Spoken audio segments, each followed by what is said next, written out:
नमस्कार दोस्तों, ज्योतिष, हस्तरेखा एवं वास्तु विशेषज्ञ आचार्य पंडित गिरीश बारोलिया के चैनल में आपका स्वागत है। कृपया हमें अपना स्नेह व सहयोग प्रदान करें। हमारे चैनल को सब्सक्राइब करें और बेल आइकॉन को प्रेस करें। साथ ही अपने आत्मीय जनों के साथ इसे अधिक से अधिक शेयर करें। आपका जीवन मंगलमय हो। लाइक करें, शेयर करें। आचार्य पंडित गिरीश बारोलिया, ज्योतिष, हस्तरेखा एवं वास्तु चैनल।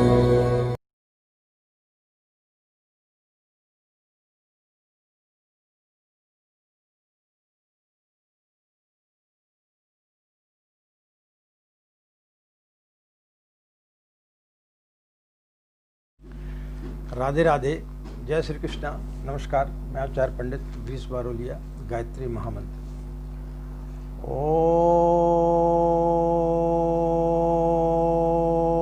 भूर्भुवः स्वः तत्सवितुर्वरेण्यं भर्गो देवस्य धीमहि धियो यो नः प्रचोदयात्। अखण्डमण्डलाकारं व्याप्तं येन चराचरं तत्पदं दर्शितं येन तस्मै श्रीगुरवे नमः। तस्मै श्रीगुरवे नमः। मित्रों, गायत्री साधना प्रश्नोत्तरी की इस कड़ी में आज हम दो लोगों के प्रश्न ले रहे हैं। दो लोगों के प्रश्न इसलिए ले रहे हैं कि ये प्रश्न लगभग मिलते जुलते हैं, जिसमें एक प्रश्न ऐसा है कि उसमें करीब 15-20 लोगों के जो प्रश्न थे वो लगभग एक ही प्रकार के थे। तो उनमें से फिर हमने सेलेक्ट करके और एक का प्रश्न ले रहे हैं और दूसरा भी उसी से मिलता जुलता हुआ प्रश्न है। तो पहला प्रश्न है स्वाति पंडा, ये ग्वालियर से हैं। पूरा तो हम वीडियो नहीं आपको बताते, लंबा हो जाता है। इनका केवल हम प्रश्न ले रहे हैं। इनका प्रश्न है, पूजा करते समय बेचैनी व नींद आती है, मन उदास रहता है, कृपया करके इसका कारण बताएं और इस पर एक वीडियो बनाने की कृपा करें। दूसरा प्रश्न है प्रशांत वाजपेयी, ये लिखते हैं कि आचार्य जी, अस्थिर चित्त और डमाडोल मन की स्थिति में क्या अनुष्ठान करना उचित है। ये दोनों प्रश्न लगभग एक ही प्रकार के हैं। तो आज हम आपको कुछ प्रसंग के माध्यम से इसको समझाने का प्रयास करेंगे। एक सब्जी वाला था, एक दुकानदार था जो फ्रूट्स वगैरह बेचा करता था। उसने एक लोमड़ी पाल रखी थी। जैसा कि आप जानते हैं कि लोमड़ी जो है बहुत चालाक होती है, जानवरों की सबसे बड़ी राजनीतिक होती है, राजनीति में बड़ी प्रवीण होती है। तो उसने उसको पाल के रखा हुआ था और जब भी वो भोजन करने के पश्चात कुछ समय आराम करता था तो वो लोमड़ी को बिठाल करके जाता था और उसको बोल के जाता था कि तू देखते रहना, कोई व्यक्ति आकर के चोरी करके तो नहीं ले जाता है। लोमड़ी बाकायदे जो है वहाँ पर अपनी ड्यूटी देती रहती थी। एक दिन मुल्ला वहाँ से निकला और उसके दिमाग में आया कि अंगूर बड़े अच्छे रखे हैं, अंगूर किस प्रकार से चोरी किया जाए। तो उसी समय उसने उस दुकानदार को उस लोमड़ी से बोलते हुए सुना कि कोई भी व्यक्ति आता है तो तू ध्यान देना। अब मुल्ला नसरुद्दीन भी उससे कोई कम चालाक नहीं था लोमड़ी से। वो जाकर के कुछ देर तक बैठा रहा, लेकिन लोमड़ी जो है वो टस से मस नहीं हो रही थी। तो मुल्ला ने क्या काम किया कि उसके सामने बैठ करके अपनी आंखें बंद कर ली और आंखें बंद करके खर्राटे लेने लगा। थोड़ी देर बाद उसने देखा कि लोमड़ी सो गई। जैसी लोमड़ी सोई, मुल्ला ने एक अंगूर की पेटी उठाई और चला गया। आराम करने के पश्चात में जब दुकानदार वहां पर आया तो उसने देखा कि एक अंगूर की पेटी यहां से गायब है। तो उसने लोमड़ी से पूछा कि क्या कारण है, तुमने यहाँ से चोरी करते हुए किसी व्यक्ति को देखा क्या, तुमको किस लिए बिठाल के गए थे। तो उसने बोला नहीं, मेरे रहते तो कोई व्यक्ति नहीं आया। नहीं, बोले ध्यान करो। बोले हाँ, एक व्यक्ति यहाँ से निकला तो जरूर था, यहाँ पास में बैठा था, लेकिन वो तो सो गया था। मित्रों, हम भी इसी प्रकार से हमारी जिंदगी है। आप कभी अनुभव करना, इसको कभी प्रैक्टिकल करना कि आपके घर में यदि मान लो बीवी बच्चे सो गए और आप टीवी देख रहे हैं और आप थोड़ी देर के लिए उनके पास में बैठ करके देखें, आपको नींद नहीं आ रही, आपको नींद आने लगेगी। कोई बच्चा टीवी देख रहा है, उसको नींद नहीं आ रही, लेकिन जैसे ही आप उसको पढ़ने के लिए कोई किताब दे देंगे तो उसको नींद आने लगेगी, क्योंकि उसमें उसका चित्त नहीं है। जिसमें मन लग रहा है उसमें उसको रस आता है, उसमें उसको नींद नहीं आती है। इसी प्रकार से जब ऑफिस में, आप कार्यालय में आप काम करते हैं, जब तक आपके मन माफिक काम रहता है आपको नींद नहीं आती, आपको बेचैनी नहीं होती, आपके हाथ पैर दर्द नहीं करते। लेकिन यदि अनावश्यक रूप से कोई कार्य आपका बॉस दे देता है और जो आपको पसंद नहीं है और आप कहीं जाने वाले थे, किसी को आपने समय दे दिया था, तो ऐसी स्थिति में फिर आपको बेचैनी होने लगती, गलतियां करने लगते हैं, आपका मन नहीं लगता, आपको नींद आने लगती है। तो यह सब हमारे आपकी कहानी है। जब ये प्रश्न हमारे पास में आए तो हमने इस पर एक प्रयोग किया। हमने इस पर किस प्रकार से प्रयोग किया कि हमारी गाड़ी खराब हुई, उसमें मिस्त्री ने बताया करीब 15,000 का खर्चा आएगा। रात को सोते समय हमने इन प्रश्नों के बारे में सोचा, तो हमने सोचा कि इसको हम अपने प्रैक्टिकल में उतार करके देखते हैं। दूसरे दिन प्रातःकाल हम जब पूजा करने बैठे तो हमारे दिमाग में हमने वो 15,000 रुपये लाना चालू किया कि 15,000 कैसे आएंगे, 15,000 रुपये की रकम बड़ी होती है, गाड़ी जब देखो तब खराब हो जाती है, इतना रुपया इसमें खर्च हो रहा है। हमारा मन बेचैन हो गया। और जहाँ इतनी सारी माला करते हैं वहाँ पर हमको उस दिन तो है 3 माला करने में भी बहुत बेचैनी होने लगी, नींद आने लगी, मन जो है विचलित होने लगा। जब रात्रि में हम सोए और जब हमने ध्यान किया कि ये सब क्यों हो रहा है, तब समझ में आया कि जो 15,000 रुपया वो हमारा पीछा नहीं छोड़ रहा। दूसरे दिन हम जैसे नित्य करते हैं उसी प्रकार से हमने जाप प्रारंभ किया, क्योंकि हम जाप करते समय किसी समस्या के बारे में सोचते नहीं। जब हम सो करके उठते हैं तो हम ये सोचते हैं कि ईश्वर ने आज का दिन दिया हमें, तो आज का दिन हमें अच्छे से जीना है, इसको किसी प्रकार से हमें इस क्षण को गंवाना नहीं है। तो साधना में मन लगा और जैसे हम साधना से उठे, अचानक हमने देखा कि हमारे अकाउंट में 21,000 रुपया आया।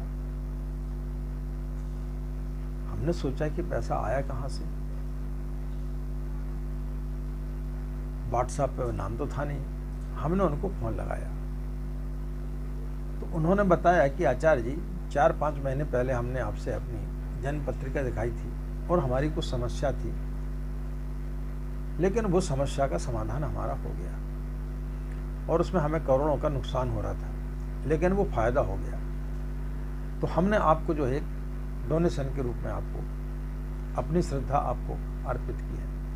तो हमने उनको बोला कि भैया हम इस प्रकार की कोई भी सेवाएं, इस प्रकार का हम पैसा कभी किसी से लेते नहीं हैं, जो हमारी शुल्क है हम सिर्फ वही लेते हैं, इस प्रकार की हम पैसा नहीं लेते हैं। लेकिन उन्होंने बहुत आग्रह किया, हम उनके सामने फिर अपनी नहीं चला पाए। ठीक है, आपकी इच्छा है, कोई दिक्कत नहीं। थोड़ी देर के पश्चात में मिस्त्री आया और बोले पंडित जी आपकी गाड़ी में लेके जा रहा हूँ। ठीक, जब वो बिल लेकर के आया तो 21,000 का बिल था। यानी हमें जितनी की जरूरत थी ईश्वर ने उतना पैसा हमें दे दिया। अब उसके एक दिन पहले हम इतनी चिंतित हो गए थे, इतनी चिंता में थे, उस चिंता से होने से क्या फायदा। ईश्वर आपकी समस्या का समाधान जब उसको उचित लगता है वो कर देता है। यह हमने अपने जीवन में कई बार अनुभव किया है। इसलिए साधना करते समय हम कभी किसी प्रकार की कोई भी चीज़ सोचते नहीं हैं। आदमी को कष्ट तब होता है जब वो अपनी मनोकामनाएं लेकर के बैठता है। आप कई परेशानियों में घिरे हुए हैं और उन परेशानियों को के तहत आपका दिमाग कहीं घूम रहा है, आपके घर में बच्चा नहीं पढ़ रहा है, आपकी पत्नी से झगड़ा चल रहा है, आपका व्यापार नहीं चल रहा है, आपकी बॉस से नहीं पट रही है, आप प्रमोशन चाह रहे हैं, आपका खर्चा नहीं चल पा रहा है, तो इन सब चीज़ों को लेकर के जब आप साधना करते हैं तो फिर उस समय आपका मन नहीं लगेगा, क्योंकि आप साधना जो है वो एक लोभ बस कर रहे थे कि हम शायद ये अनुष्ठान करेंगे या इतनी माला का जाप करेंगे तो हमारा एक काम हो जाएगा। और जब आप देखते हैं कि 4-5 दिन से हम जो है माला का जाप कर रहे हैं या कोई अनुष्ठान हमने प्रारंभ किया है, लेकिन किसी प्रकार का कोई भी परिवर्तन तो महसूस हो नहीं रहा है, किसी प्रकार का कोई लाभ तो हमें हो नहीं रहा है, तो फिर ऐसी स्थिति में व्यक्ति का मन जो है वो उचटने लगता है। मन जो है फिर उसका इधर उधर भटकने लगता है, उसको नींद आने लगती है। तो जैसी जगह पर आप बैठेंगे, जैसी मनोस्थिति से आप बैठेंगे, वैसे आपके विचार आ जाते हैं, क्योंकि हम ईश्वर के पास तो बैठे नहीं। आप यदि शमशान घाट में गए हैं तो आपके अंदर उसी प्रकार के विचार आएंगे, आपको मृत्यु से भय लगेगा, आपको ऐसा लगेगा कि मैं क्या कर रहा था इतने दिन से।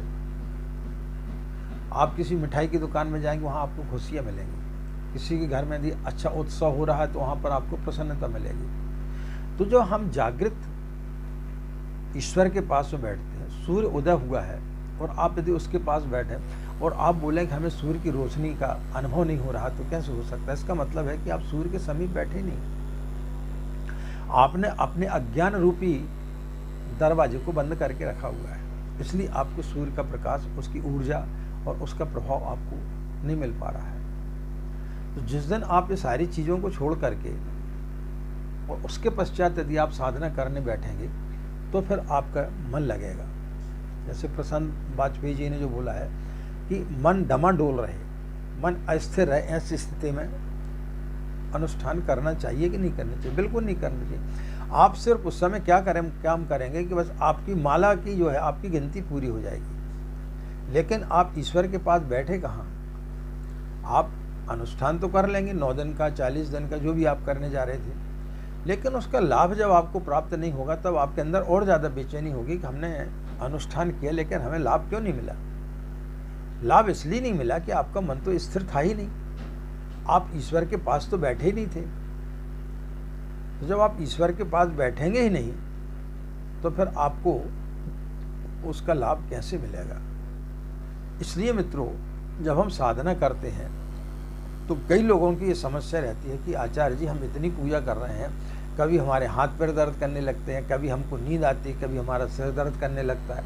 उसका सिर्फ और सिर्फ एक ही कारण है कि जब आप साधना करने बैठते हैं आपके अंदर कई प्रकार की मनोकामनाएं रहती हैं, कई प्रकार की समस्याओं से आप घिरे रहते हैं और आप ये चाहते हैं कि हमारी समस्याएं का समाधान जल्दी से जल्दी मिल जाए। और जब उन समस्याओं का समाधान आपको मिलता दिखाई नहीं देता है तब फिर आपका कहीं सिर दर्द करने लगता है, कहीं आपको बेचैनी होने लगती है, कहीं आपको नींद आने लगती है। तो मन जो है हमारा बड़ा चालाक है, इसलिए जब तक हमारा मन स्थिर नहीं होगा, जब पूजा करने आप बैठते हैं, जब आप ईश्वर के पास बैठ गए हैं तो इतने दिन तक आपने जो चीज़ सोची थी वो कभी हुई नहीं, तो आज कैसे हो जाएगी? ईश्वर वही देता है, ईश्वर वही करता है जो वो चाहता है। इसलिए व्यक्ति जब भगवान के पास में बैठता है तो उसके ऊपर उसकी इतनी श्रद्धा होनी चाहिए कि हमारे साथ में जो कुछ भी होगा वो अच्छा होगा, वो जो चाहेगा वही होगा। तो जब आप ये मान करके चलेंगे और उसके ऊपर आप अपनी सारी स्थितियों को छोड़ देंगे तो फिर आप धीरे धीरे देखते हुए जाएंगे कि आपकी समस्याओं का हल किस प्रकार से निकलते हुए चला जाता है। हमने अपने जीवन में एक नहीं हजारों बार अनुभव किए हैं कि हमारी कोई भी समस्या होती है, उस समस्या का ईश्वर किस तरीके से समाधान करता है हमें पता भी नहीं चलता। जो अभी हमने आपको एक उदाहरण बताया, हमने सोचा, हमने उस दिन को पूरा खराब कर दिया, लेकिन दूसरे दिन हमने उसके बारे में कभी सोचा नहीं। आप जब सुबह उठते हैं तो आप भगवान को धन्यवाद दें, आप अपने परिवार के साथ में खुशियाँ मनाएं, अपने नाती पोतों के साथ खुशियाँ मनाएं, अपने ऑफिस जाते हैं वहाँ पर आप यदि अच्छे से काम करते हैं तो फिर आपके अंदर किसी प्रकार की कोई कामना नहीं रहेगी। ईश्वर के साथ में जब भी आप कामना को लेकर के बैठेंगे, जब भी कोई डिमांड को लेकर के बैठेंगे, तो कभी आपका मन लग ही नहीं सकता है और आपको उसमें कुछ भी प्राप्त नहीं होगा और आपको ऐसी लगेगा कि हमारा सिर दर्द कर रहा है, हमको नींद आ रही है, हमको बेचैनी हो रही है। ये सब चीज़ें घटेंगी। तो आशा है स्वाति जी, वाजपेयी जी, आप लोगों की समस्या का समाधान आपको मिला होगा और आपके माध्यम से जो इस चैनल को देखते हैं उनकी भी समस्याएं इसी प्रकार की बहुत सारी होंगी, उनको भी इसका समाधान मिलेगा। इन्हीं कामनाओं के साथ में कि आपका दिन मंगलमय हो, आप लोग खुश रहें, मस्त रहें, माँ गायत्री का सिंह कृपा इसी प्रकार आप लोग पर बनी रहे। हमें आज्ञा दें। नमस्कार। ओम शांति।